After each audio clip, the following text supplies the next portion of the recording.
नमस्कार।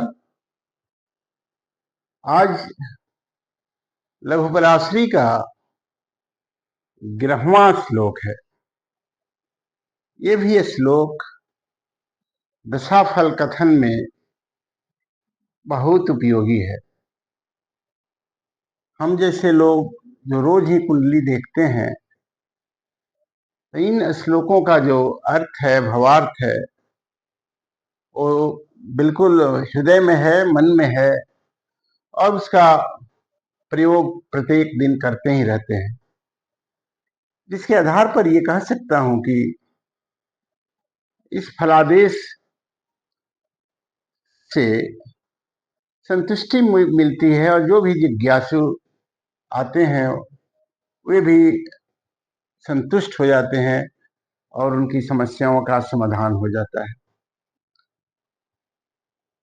यदि कोई बहुत परेशान है, तकलीफ में है, मानसिक रूप से अशांत है, जब उसको ये पता चलता है कि नहीं, मेरा समय अभी ठीक नहीं है, अनुकूल नहीं है, मुझे परेशान, पंडित जी बोल रहे हैं कि परेशान होने का ही योग है, तो उसकी मन की परेशानी और जो बेचैनी है वो बहुत कम हो जाती है और शांत होकर के चला जाता है कि चलो बहुत दिन हो गया, थोड़ा समय रह गया, ये भी निकल जाए।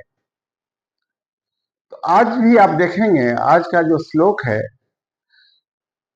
बुधस्तदनु चंद्रोपि भवेत तदनु तद्विदः न रंधिरे सत्व दोषस्तु सूर्या चंद्रमसोर भवेत। गत श्लोक में ये कहा गया, न दिशंति शुभम निर्णाम सौम्या केंद्राधिपा यदि, यानी शुभग्रह केंद्राधिपति हो तो शुभ फल नहीं देते। तो आखिर वो शुभग्रह कौन कौन सा है?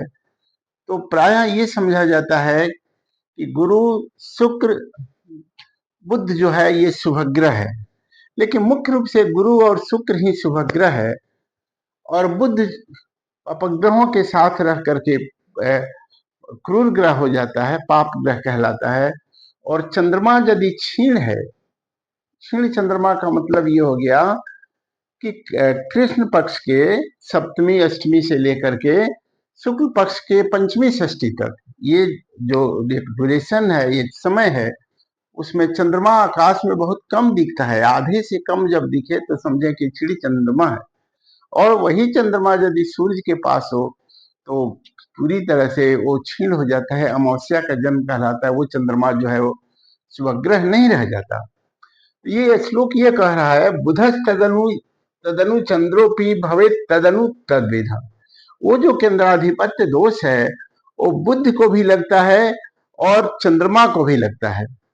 यदि बुध केंद्र का अधिपति हो तो भी वो केंद्राधिपत्य दोष से युक्त हो जाएगा, और चंद्रमा भी यदि केंद्राधिपति है तो वो उसको भी केंद्राधिपत्य दोष लग जाएगा। अर्थात ये दोनों ग्रह अपनी दशाओं में शुभ फल करने में सक्षम नहीं हो पाएंगे, और उसमें भी यदि दुर्बल हैं तो ये कभी भी शुभ फल नहीं कर सकते। उदाहरण के तौर पर आप देखिए, मकर लग्न है, यहाँ 10 नंबर है, 10 नंबर का मतलब मकर, मकर राशि 10वें नंबर में ये सप्तम भाव है, जहाँ कर्क राशि है, इसका अधिपति चंद्रमा है। तो ये चंद्रमा यहाँ जो है वो केंद्रेश हो गया है, माने सप्तम भावाधिपति है, केंद्राधिपति है।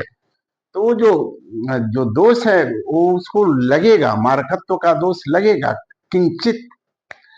उसी तरह से यहाँ आप देखेंगे, धनु है, लग्न है और सप्तम भाव में मिथुन राशि है, यहाँ का अधिपति जो है वो बुध हो गया है। मिथुन, मिथुन कन्या और बुध, मिथुन और कन्या का अधिपति बुध होता है।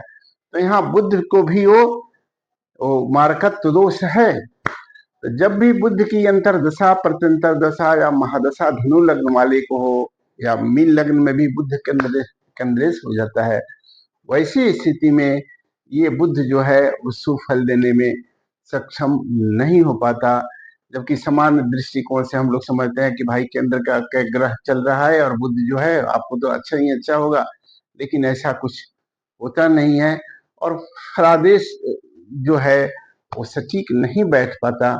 इसलिए इन नियमों को जानना चाहिए। नीचे का जो श्लोक है, न रंध्रे सत्व दोषस्तु सूर्या चंद्रमसो भवे, जिस तरह से मार्कत्व दोष होता है उसी तरह से अष्टम भावाधिपति का भी दोष होता है।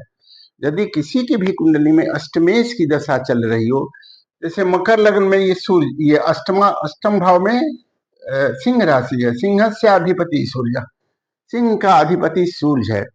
तो सूर्य को जो अष्टमेश का दोष है, अष्टमेश की दशा में स्वास्थ्य हानि हो जाना, बहुत दूर चले जाना, अपमान झेल लेना, चोट चपेट आदि लगना, इस तरह के कष्टदायक समय होता है। लेकिन सूर्य है यहाँ पर, तो सूर्य को ये दोष नहीं होता। न रंध्रे सत्व दोषस्तु सूर्य और चंद्रमा, और यदि चंद्रमा भी हो उसको भी ये दोष नहीं लगता, क्योंकि यहाँ अष्टम भाव में देखेंगे कर्क राशि है, और कर्क राशि का अधिपति जो है वो चंद्रमा है, कर्कस्य अधिपति शशि। तो चंद्रमा यहाँ अष्टमेश होकर के अशुभ फल नहीं करेगा, यानी स्वास्थ्य हानि नहीं होगा, बाहर का गमन नहीं होगा, बहुत परेशानियां नहीं होगी, क्योंकि सामान्य पाठ ये है षष्ठ अष्टम व्ययेशा नाम दशा प्रोक्ता कष्टकारिणी। यदि छठे, आठवें और 12वें भाव के स्वामी की दशा चलती हो तो दशा जो है वो कष्टकारिणी होती है। लेकिन अगर सूर्य और चंद्रमा यदि अष्टमेश हैं, रंध्रेश हैं, तो ऐसी स्थिति में इनकी दशा जो है वो कष्टकारी नहीं होती है। आज के श्लोक का यही भावार्थ है।